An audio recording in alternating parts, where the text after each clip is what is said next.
নমস্কার। সাল তখন 1942। 9 জুলাই বাবা সাহেব আম্বেদকর ভাইসরয় লিনলিথগোর নেতৃত্বে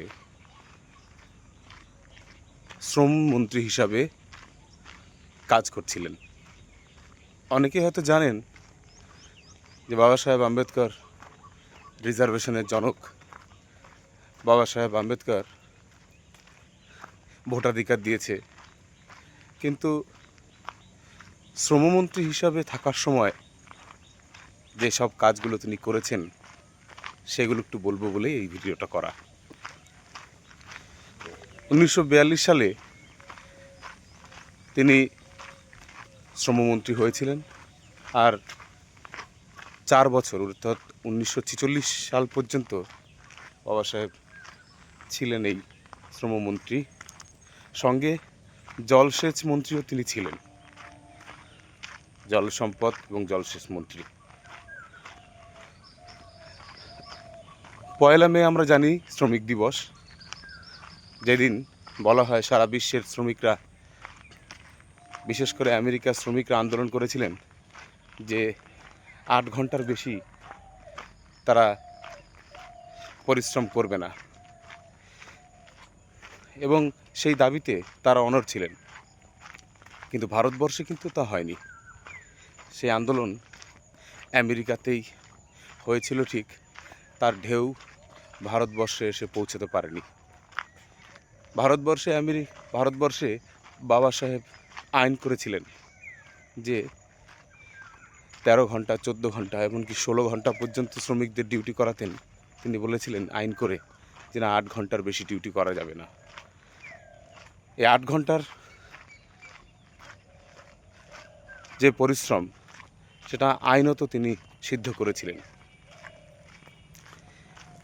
আজ যে মালিক শ্রেণীর বিপক্ষে যারা শ্রমিকরা আছেন, তারা তাদের অধিকার আদায়ের জন্য যে আন্দোলন করেন, তাদের উদ্দেশ্যে বলি, ভারতবর্ষে শ্রমিকদের কোনো আইনি অধিকার ছিল না ইউনিয়ন তৈরি করার। ইউনিয়ন তৈরি করার যে আইনি অধিকার, সেটাও এই সময়েই বাবা সাহেব লিপিবদ্ধ করে গেছিলেন। যদি শ্রমিকরা কর্মরত অবস্থায় আহত হয়, কারখানায় কাজ করতে গিয়ে বা যেখানেই কাজ করতে গিয়ে যদি আহত হয়, তাহলে তাদের চিকিৎসার জন্য ব্যবস্থা করেছিলেন যে ইএসআই প্রতিষ্ঠার মাধ্যমে। এই ইএসআই হসপিটাল প্রতিষ্ঠার যে পরিকল্পনা, সেটাও বাবা সাহেবের মস্তিষ্ক প্রসূত। তাদের জন্য যে ইপিএফ, এমপ্লয়িজ প্রভিডেন্ট ফান্ড, তার পরিকল্পনাও বাবা সাহেব আম্বেদকরের। অনেকে হয়তো জানবেন, একটা সময় ভারতবর্ষে মহিলাদের এবং পুরুষদের একই শ্রমের জন্য বিভিন্ন বেতন ছিল।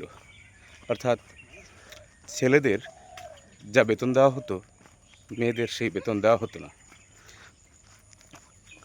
কিন্তু এই সম কাজে নারী পুরুষের সম বেতনের যে অধিকার, সেটাও আইনত বাবা সাহেব লিপিবদ্ধ করে গেছিলেন এই তার শ্রমমন্ত্রী থাকা অবস্থায়।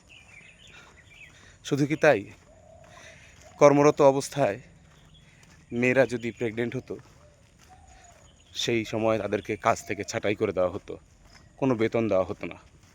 কিন্তু বাবা সাহেব বললেন এসব চলবে না, এসব চলবে না।